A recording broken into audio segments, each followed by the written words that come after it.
conversaciones, llamemos de alguna manera más informales, que son muy enriquecedoras para el quehacer diario, ¿no? De todos los operadores de salud, de bioética y de estos temas que estamos abordando. Bueno, yo puse un título que Solange ya me dio el puntapié para lo que es el problema de la salud mental en Argentina. No solamente tenemos un problema de salud, porque de salud en general, que ya abarca no solamente estábamos acostumbrados a que los amparos o las medidas fueran en contra de la medicina privada, y hoy también ha llegado a la medicina pública. Y bueno, y dentro de todo el área de la medicina, obviamente que la salud mental tiene su importancia, que no se la da lamentablemente o no la acompañan las políticas públicas del Estado, ¿no? Quiero en primer lugar que hagamos una diferencia, que una cosa es el certificado de discapacidad, ¿no? Que yo puedo tener un certificado administrativo de discapacidad, que puede ser una discapacidad física, física y mental o solamente mental, pero que es un certificado que en realidad lo que logra es una cobertura integral de la discapacidad para, por ejemplo, para materia de salud, o todos los aportes que le da y que hemos tenido tan discutidos en estos últimos tiempos en la Argentina con relación a la cobertura de la discapacidad o en qué medida tiene que ser la cobertura de la discapacidad. Otra cosa es que yo pida o realice judicialmente un juicio o una declaración de restricción a la capacidad o a la incapacidad.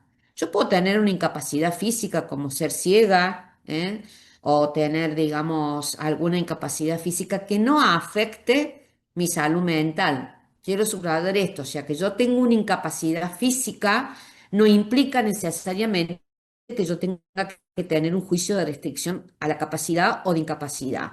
¿Cuándo lo voy a necesitar a esa declaración? Cuando la persona se encuentra, digamos, no está totalmente capacitada para manejar sus personas y sus bienes, ya sea en forma total o en forma parcial. Si es en forma total, le declararé una incapacidad; si es en forma parcial, le voy a declarar una restricción a la capacidad. La otra medida que tenemos, que debe ser la medida más restrictiva, es la internación voluntaria o involuntaria como medida urgente o medida cautelar dictada dentro de un proceso de restricción a la capacidad, cuando ya la persona se encuentra en un riesgo actual y cierto de poner, digamos, de justamente autoagredirse, como digo yo, pone en riesgo su persona o pone en riesgo la persona de terceros, ¿eh? Cuando decimos que pone en riesgo su persona, estamos hablando de que se provoque daños, inclusive llegado hasta el suicidio, y el riesgo contra terceros, ¿no es cierto?, es que provoque alguna lesión a terceras personas, ¿sí? El tema de la internación voluntaria o involuntaria, que ha sido digamos, ha sido reglamentada por las leyes nacionales y provinciales de salud mental, todavía sigue siendo un tema, a pesar de que las leyes son del 2010, ya llevan 15 años. Ya vamos a ver que obviamente que son leyes que en el papel están hermosas, pero que las políticas públicas no las han acompañado. Después tenemos el amparo por protección integral de la discapacidad, o por la provisión de medicamentos, o por la geriatrización de adultos mayores, que hoy, digamos, con la reforma que tuvo el acuerdo reglamentario que dicta el Tribunal Superior, porque lo habilita la Ley de Salud Mental Provincial a que maneje la incapacidad mental, digamos, y las internaciones a través de una reglamentación en el Tribunal Superior, lo que hizo fue sacarlo de la rama del amparo y poner la geriatrización en lo que es, digamos, a través de un acuerdo reglamentario, en lo que es los jueces de turno en internaciones, ¿no? Pensando que la geriatrización también es una internación que puede ser por una afección física o por una afección mental, o como vemos en los adultos mayores ya ancianos, que realmente se provocan las dos incapacidades. Normalmente una incapacidad física hace que la persona termine con alguna incapacidad mental. A todo ello le debemos sumar otros disparadores que tenemos en salud mental. El estrés laboral está provocando muchos problemas de salud mental y hay muy pocos lugares de trabajo que se están ocupando de lo que significa el estrés laboral. Lo vivimos mucho en la pandemia con el trabajo, digamos, en la casa, ¿no? El working travel, digamos, hacer el trabajo en la casa y en esto en que no había una separación en el trabajo de la casa y el trabajo de la oficina y encima nos extendía los horarios de trabajo porque nos acostumbramos a que se llamara a cualquier hora y a cualquier hora el trabajador respondiera. El cambio climático es un tema que está provocando mucha afección en la salud mental, sobre todo en las mujeres rurales, en las mujeres indígenas y en los pueblos, digamos, o las personas con mayor vulnerabilidad. A mayor vulnerabilidad hablo niñas, niñas, adolescentes, mujeres víctimas de violencia, personas con problemas de incapacidad mental, la pobreza, las LGTBQ, o sea, todos estos grupos colectivos de alta vulnerabilidad. A mayor vulnerabilidad, mayor es el impacto negativo que crea el cambio climático en estas personas. Suponiendo además que el cambio climático, los grandes cambios climáticos, como lo que ha pasado el año pasado en Porto Alegre, ocasiona migraciones y la migración también es un efecto colateral, ¿no es cierto?, en el estrés y en lo que es salud mental. Y obviamente que los mayores disparadores que hemos tenido en salud mental y para mí también en violencia de género es el crecimiento en el consumo de drogas, ¿no? Y sobre todo que ha bajado la edad del consumo. Fíjense que cuando hablamos de internaciones y todos los acuerdos reglamentarios existentes en esto, hablan de los adultos, digamos, de las personas mayores de 18 años, ¿no? Recién hace muy poco, los juzgados penales juveniles de Córdoba están haciendo un tratamiento, o sea, están tratando de legislar todo lo relativo a el consumo, digamos, y las internaciones cuando son adolescentes. Obviamente que tenemos en clínicas privadas chicos de 9 o 10 años a partir de esa edad con un consumo de internados por consumo de drogas. Me voy a detener en dos en dos cuestiones que para mí son esenciales. Uno es el juicio de restricción a la capacidad, ¿no? Y si tenemos un tiempito en las internaciones involuntarias, ¿sí? Lo primero que tenemos que ver es que el gran cambio que hizo el Código Civil, a diferencia de la Ley Nacional de Salud Mental, es que permitió la declaración total de incapacidad. ¿Y esto por qué pasó? Porque en realidad la ley, la 26657, que nosotros dictamos nuestra propia ley con anterioridad, la 94, la 9848 en Córdoba, no tenemos una adhesión a la normativa nacional. Recuerden que el artículo 59 de la Constitución de Córdoba dice que Córdoba es exclusiva y excluyente para determinar en materia de salud. Esto no significa de que haya leyes como las de derecho del paciente en que yo la pueda aplicar. No implica que el consentimiento informado lo tenga en el núcleo duro de lo que es el derecho de salud del Código Civil, pero sí significa que si hay una ley provincial, tengamos una diferencia o podamos marcar una diferencia entre la ley provincial y la ley nacional. Por ejemplo, la ley de muerte digna que existía antes del cambio del artículo 59 en el Código Civil era con mayor apertura la muerte digna, la ley de muerte digna en Córdoba, que el artículo 2 de la ley de derechos del paciente que marcaba, digamos, el consentimiento informado, las directivas anticipadas en materia de muerte digna. Había una apertura mayor en la ley provincial. Cuando salió FAL y fue el protocolo de abortos no punibles, y se hizo el protocolo regía en los institutos nacionales de Córdoba como la Maternidad Nacional, pero no regía en los institutos provinciales como la maternidad provincial, porque no había habido una adhesión de la provincia de Córdoba a ese protocolo nacional. Eso, digamos, con la ley, al dictado de la ley nacional, quedó subsanado. Pero estas dicotomías legales la tenemos muy seguido porque Córdoba tiene, a diferencia de otras provincias, en su constitución, esto que habla de que tiene que legislar, ¿no es cierto?, exclusivamente para la provincia de Córdoba.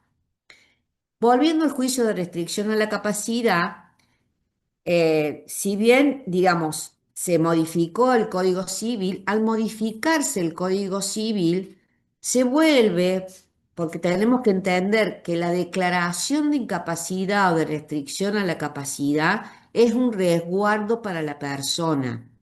No es una discriminación, ¿eh? No es que no esté usando los ajustes razonables que me manda la Convención para las personas internacional, para las personas con discapacidad que ha adherido en nuestro país y que tienen rango constitucional. No significa esto.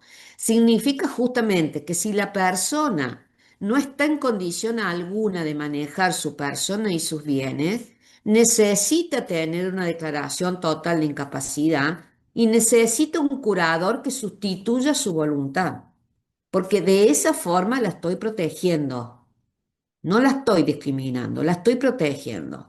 Si la persona no puede manejar alguna de las cuestiones, por ejemplo, su tema de salud, por ejemplo, el tema del juego, manejar su patrimonio porque es jugador, que ahora están dentro del grupo de restricción a la capacidad, no le, y puede realizar otras cosas, como realizar su trabajo, como tener sus relaciones, manejar la patria potestad, tener sus relaciones interpersonales, etcétera.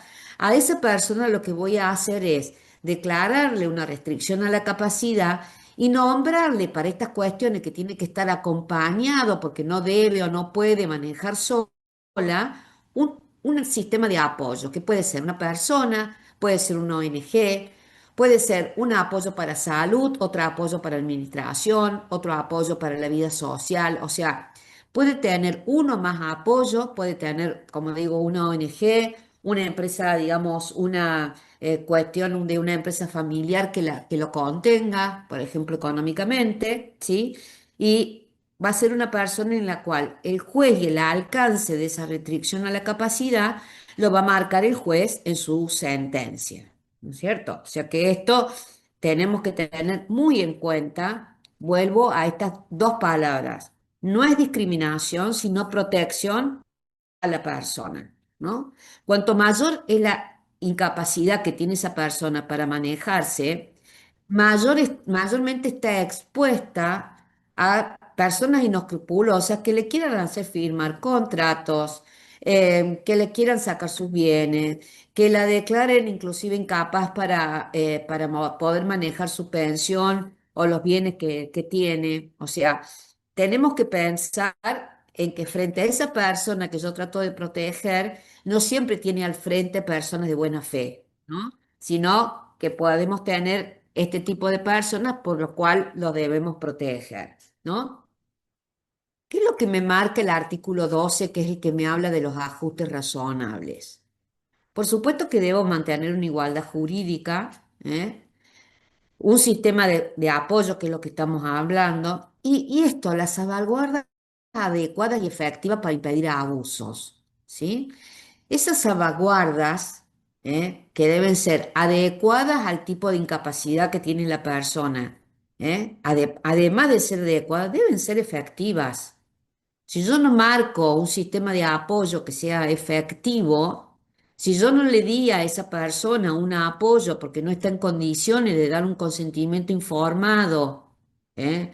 Digamos, porque no puede recibir la información para darle el consentimiento informado, no, la medida no va a ser ni adecuada ni efectiva porque a lo mejor tuvimos el primer caso que tuvimos donde nos dimos cuenta realmente que debería ser adecuada y efectiva fue a un chico de 19 años que se le declaró una restricción a la capacidad y no se había puesto entre las cosas que no podía hacer, era que no podía hacerse una vasectomía, ¿no? Y el chico fue y se hizo la vasectomía porque quería tener relaciones libremente, sin procrear, sin pensar, ¿no?, en el cuidado de las relaciones ni nada de esto. Estoy hablando del mundo real que va mucho más allá, ¿no?, del mundo jurídico.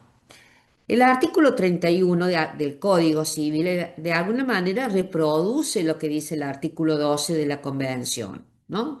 Obviamente que a toda persona se le presume que es capaz, ¿no? Y ojo con esto, que una persona haya tenido una crisis y que haya tenido que, digamos, ser diagnosticada por el equipo interdisciplinario para hacer una internación, inclusive involuntaria, porque no estaba en condiciones de dar su consentimiento o estaba en riesgo y se negaba a darlo, ¿sí? Que la persona haya estado internada en este nosocomio por esa epicrisis no trae aparejada ningún tipo de presunción ni debe traerla de que esa persona tiene o necesariamente que caer en un juicio de restricción a la capacidad, ¿no? Yo siempre hago este cuento cuando era juez, digamos, de primera instancia y entraban directamente a los juzgados, que ahora entran los pedidos de internaciones por salud, entraban a los juzgados los pedidos de internación. Entra una persona con el que el marido le había pedido la internación a la mujer y la mujer con el equipo, digamos que en ese momento era medicina forense, pregunta si la que estaba de turno era una mujer, la juez de turno.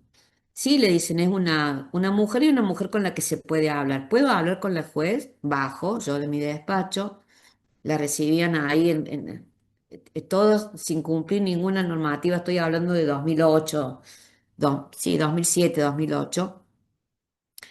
Y me dice, doctora, por favor, no me interne, que tengo tres hijos menores. Mire, yo le voy a decir lo que me pasó. Pasé por la oficina de mi marido estaba con su secretaria, lo vi en una situación, digamos, comprometedora, volví a mi casa, le agarré el auto, el BMW que tenía, que sabía que era lo que quería más que a mí al auto, y le estampé el auto contra la cochera del frente y con la cochera de casa. Dice, se lo dejé hecho un acordeón al auto. Entonces ahora he venido que estoy loca y que necesito una internación involuntaria, ¿no? Esa persona que no estaba, digamos, estaba en una epicrisis, es lo que llamamos justamente una crisis de riesgo que le había provocado un hecho puntual y que no tenía un problema, digamos, de bagaje de problemas de salud mental, sino que un hecho le había provocado esa epicrisis, ¿no? Obviamente que esa persona, la dejé, me dice, si usted quiere, deme medicación, yo la tomo la medicación, vengo todos los días a tomar un café con usted para que usted me vea que estoy bien. Lo hablamos con el médico, y no la internamos, sino que le dimos un tratamiento ambulatorio, ¿no?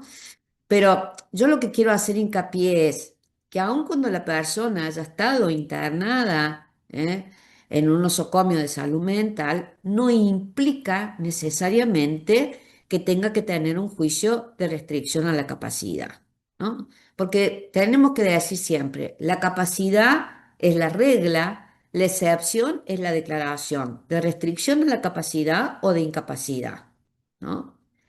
Y acá lo importante, que lo toma el Código Civil, que vuelvo a insistir, hoy pasa a ser el núcleo duro de salud, es que insiste que este diagnóstico para las internaciones involuntarias y para la declaración de restricción a la capacidad sea hecha por un equipo interdisciplinario y de acuerdo a nuestra ley de salud mental, debemos tener por lo menos un médico y un psicólogo. Distinto a la ley nacional que pide dos profesionales de la salud, de los cuales uno por lo menos debe ser psiquiatra.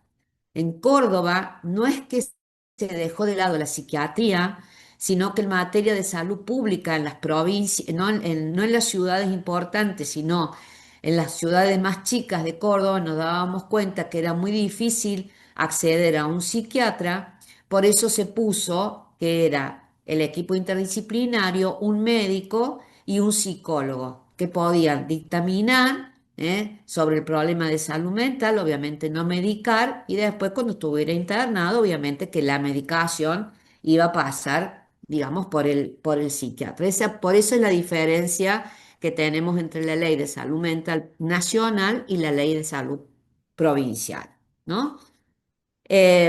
La persona tiene derecho a recibir información. Es más, hoy la propia persona que considera que tiene una restricción a la capacidad o que puede ser que esté en condiciones de ser declarado incapaz, puede pedir esa propia persona su juicio, ¿no? Por eso es que se está queriendo proteger, ¿no? Porque sabe que tiene algún problema, que a lo mejor sus intervalos lúcidos son cada vez menores, que tiene una enfermedad degenerativa que en algún momento le va a ocasionar de que no entienda lo que le está hablando, y ella misma pide, su declaración de incapacidad. Y así como tiene derecho a pedir ella misma, también tiene derecho, si lo piden terceros, a participar en el proceso, ¿no? La ley nacional habla de los abogados, de la incapacidad, digamos, de la restricción a la capacidad o de la ley de salud mental que le llaman los abogados del artículo 22. En Córdoba no tenemos este grupo de abogados, pero lo que hacen de abogados son los defensores públicos que acompañan a estas personas en todo el circuito de su juicio de restricción a la capacidad o, en su caso, de la internación involuntaria, ¿no? Y obviamente que en este abanico de terapias que podemos tener, lo que siempre debemos pensar es que debemos optar por el tratamiento que sea menos restrictivo de derechos y libertades, ¿eh? Yo no estoy de acuerdo de esto que se me hable de la internación involuntaria, cuando yo estoy tomando una medida, yo juez, una medida de protección, porque la persona está en riesgo por sí para terceros, de restricción ilimitada o ilegal de la libertad, como en algún momento lo hizo la Corte, año 2002, 2003, porque en realidad la restricción ilegítima a la libertad sería si esa persona, como nos pasó cuando empezamos con todo este cambio de paradigma en lo que es la atención de la salud mental, gente que hacía 20 o 30 años que estaba internada en un nosocomio monovalente, sin ningún tipo de identificación, no sabíamos quién eran los familiares, eran personas que estaban totalmente abandonadas. Entonces, todo esto, todo este cambio de paradigma hizo, digamos, que nos fijáramos en que siempre tenemos que buscar la alternativa que sea menos coercitiva, buscar un tratamiento ambulatorio si hace falta la internación y tratar que esa internación, la de involuntaria o voluntaria, o que tenga una salida, digamos, la persona, una salida rápida. Estoy hablando siempre dentro del ámbito civil. Otra cosa es cuando la persona entró con una internación, una medida de seguridad por el área penal, en el cual el tratamiento, ya si tenemos tiempo lo vemos, es distinto. Bueno, esto es lo que les decía. El Código Civil marca dos personas. Las personas con capacidad restringida, donde incluye los viejos inhabilitados, estoy hablando de droga, alcohol y ludópatas, y las personas incapaces, ¿no? Siempre pensando en el modelo social de discapacidad, que es lo que tanto hizo hincapié recién cuando hablaba de vulnerabilidad Solange, ¿sí? Yo soy una juez que vengo trabajando hace mucho tiempo que quiero jueces con perspectiva de vulnerabilidad, para que sepan realmente manejar la vulnerabilidad como debe manejarse, ¿sí? Obviamente que para pedir un juicio de restricción a la capacidad deben ser mayores de 13 años. Me doy cuenta que en muchos colegios secundarios los padres no están tomando conciencia de que el niño mayor de 13 años puede comprometer su persona o su patrimonio, haciendo actos que no corresponden o que no entienden porque estos terceros inescrupulosos les están haciendo firmar, ¿no? Entonces, si yo veo que la persona no puede entender los actos que puede llegar a firmar o los actos que le están haciendo hacer, por favor, tengamos en cuenta de que la mejor protección para esa criatura, que todavía es una criatura de 13 años, es declararle su restricción a la capacidad o su incapacidad de acuerdo sea el grado de incapacidad, vuelvo, de discapacidad social que tenga. ¿Eh? Eh, Obviamente que el juez va a decir, es el que establece la extensión de esa incapacidad o de esa restricción a la capacidad y que va a decir si le nombra curador para que sustituya su voluntad o si le nombra un apoyo para que lo acompañe. Por ejemplo, la diferencia. Si tiene un curador, la información para el tratamiento médico se le da al curador y el que firma el consentimiento informado es el curador. Si la persona tiene un apoyo, la información se le da a la persona con restricción a la capacidad conjuntamente con su apoyo y firman el consentimiento informado la persona con restricción a la capacidad y el apoyo. El apoyo no sustituye la voluntad de la persona con restricción a la capacidad, sino que es complementario, va a su lado, lo apoya, justamente lo apoya, ¿sí? Eh, bueno. Esto de ustedes saben, yo creo que hoy los grandes disparadores que tenemos en materia de salud mental, tanto en el área civil como en el área penal, es la droga, ¿no? ¿Y qué es lo que quiero hacer hincapié yo? Creo que como muchos de los derechos humanos, obviamente que lo que es la salud mental, la discapacidad y las convenciones de las personas con padecimiento mental o las personas con discapacidad parten de los tratados de derechos humanos. Creo que estamos viviendo una época de regresividad que está prohibida en los derechos humanos. Los derechos humanos lo que pretenden es la progresividad de los derechos humanos y no la regresividad. Lo que hemos estado viviendo en materia de discapacidad, con independencia de que la persona que no es discapacitada no tiene por qué tener un subsidio de discapacidad, hagamos esa diferencia, por favor, porque el mal uso de la discapacidad también tiene que ser castigada, pero eh, todo esto tenemos que tener en cuenta que los estados nacionales y provinciales han firmado y se han comprometido en materia de salud a brindarles a sus ciudadanos y a ser los primeros garantes en el derecho a la salud.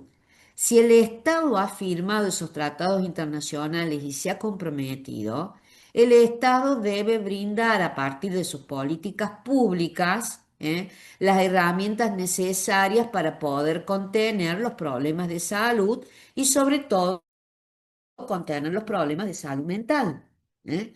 Que es algo que obviamente nos está faltando. Voy a seguir, yo después les dejo el PowerPoint porque todo esto, fíjense la importancia que tiene la evaluación interdisciplinaria. Tengo que tener un diagnóstico, ¿eh? Acá me dice diagnóstico, yo no me gusta el pronóstico, es muy difícil para un operador de salud mental hacer un pronóstico de salud mental. Por ahí muchos son los jueces penales los que piden un pronóstico. A ver, la persona, yo puedo haber cumplido la pena, le puedo haber dado el alta del nosocomio de salud mental y salir y encontrarse con quien no se debía encontrar a la semana y tener otra crisis y suicidarse.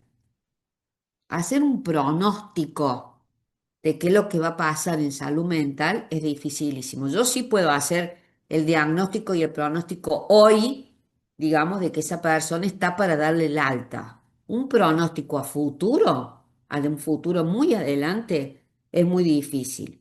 Sí tengo que ver la época en que se manifestó la incapacidad, porque eso me va a marcar qué actos puedo declarar nulos, porque la persona, le voy a decir, no tenía capacidad para firmar, por ejemplo, ese contrato, ¿sí? Los recursos personales, familiares y sociales existentes, la contención que acá necesitamos mucho los trabajadores sociales, ¿sí? Para que hagan esa contención. Y ver, obviamente, el régimen de protección, asistencia y promoción con la mayor autonomía posible. ¿no? Y diagnosticar, obviamente, si hace falta la internación o no. Una cosa que fijó el artículo 35, que ya lo tenía en el Código Procesal de Córdoba, que ha quedado desajustado con el Código Civil, es la entrevista personal con la persona a la cual le voy a declarar la restricción a la capacidad o la incapacidad. Esta inmediación del juez con la persona a la cual se le ha pedido la restricción a la capacidad o a la incapacidad.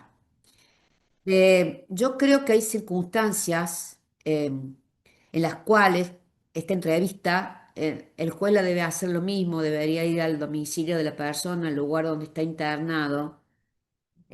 Obviamente que siempre pensamos y ojalá que la ciencia nos dé soluciones para los problemas que tiene la discapacidad y la, digamos, y el tema de la enfermedad mental o el padecimiento mental.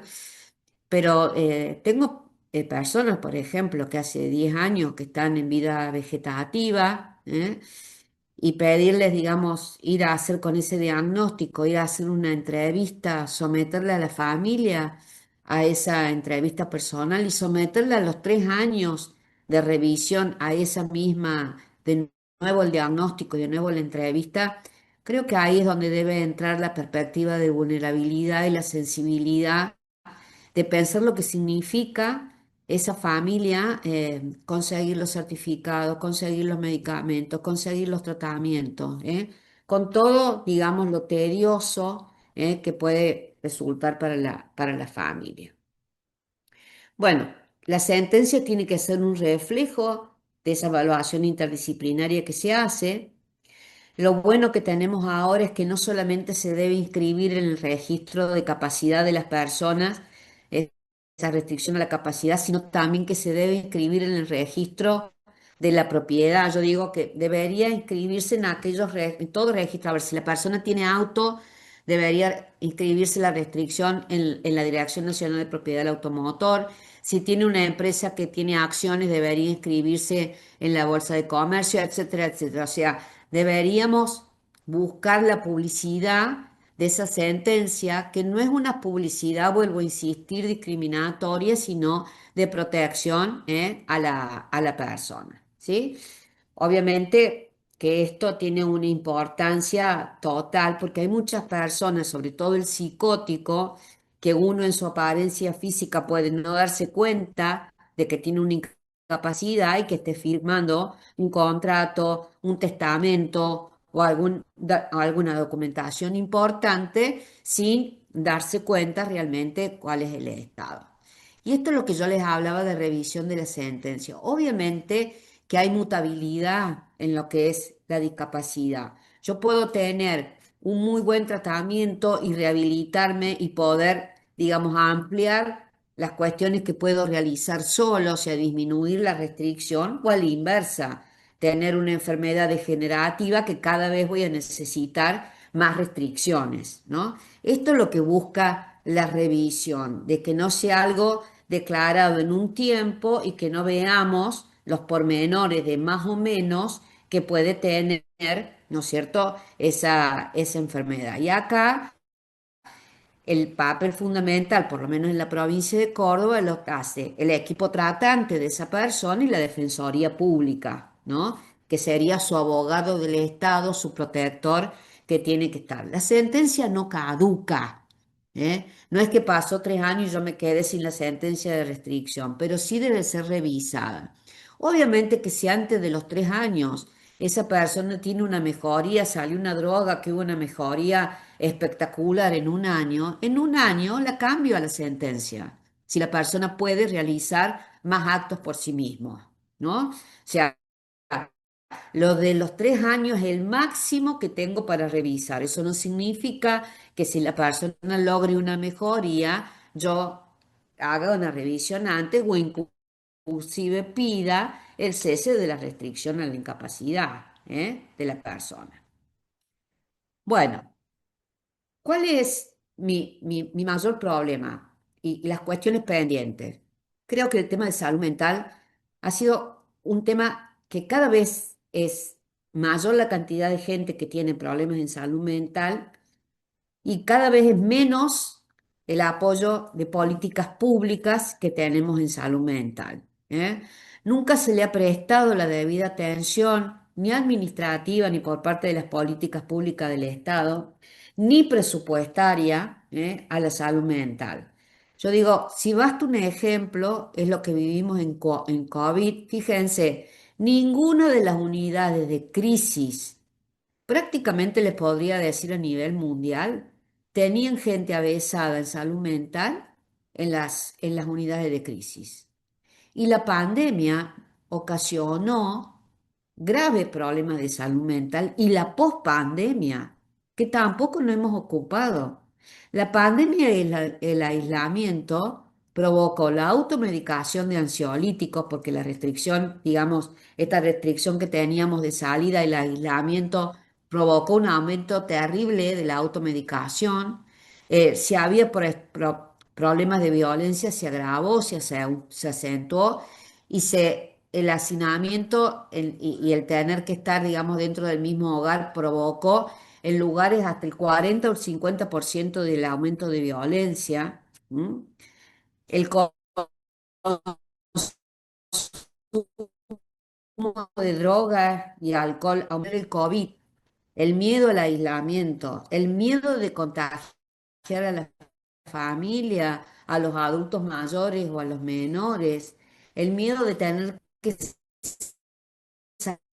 salir porque era de los trabajos, vamos todo y nos desinfectábamos todo, todo ese miedo, yo digo, el miedo paraliza y es uno de los primeros disparadores que tenemos en la afección en salud mental. Entonces, todo eso no le hemos prestado la debida atención que necesita. Si yo voy, por eso decía, el papel de la ley de salud mental, la ley de salud mental habla de prevención, que no la estamos haciendo, menos en droga y alcohol. No hay una política de prevención para mi punto de vista adecuada, promoción de la ley, muy pocas personas saben cuáles son sus derechos o cómo se puede ejercer.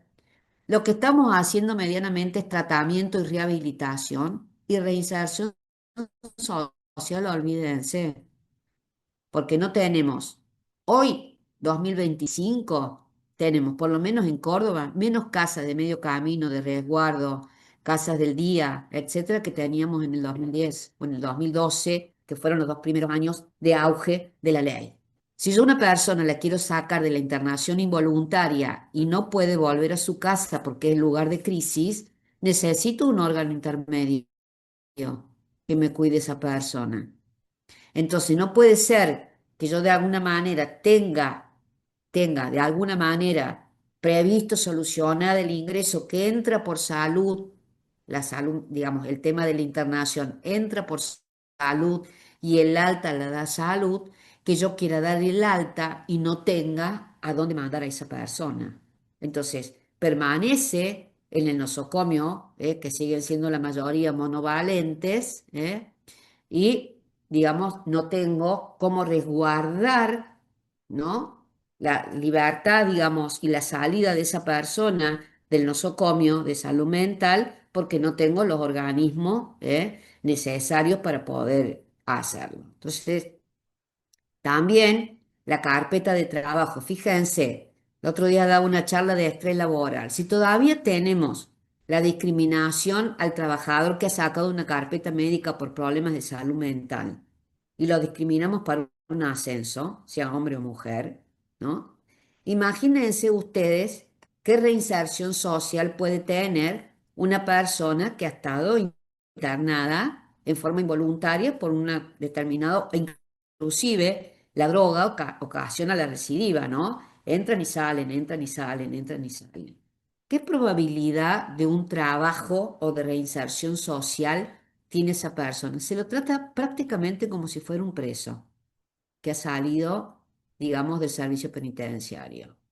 Y esto es algo que lo tenemos que trabajar mucho cada operador desde el lugar donde esté, porque estamos haciendo una discriminación de la persona que sufre un padecimiento mental, que muchas veces no es por consumo de droga, y lo estamos haciendo. ¿Sí? Bueno, no quiero ocuparle más tiempo, lo dejo abierto a preguntas.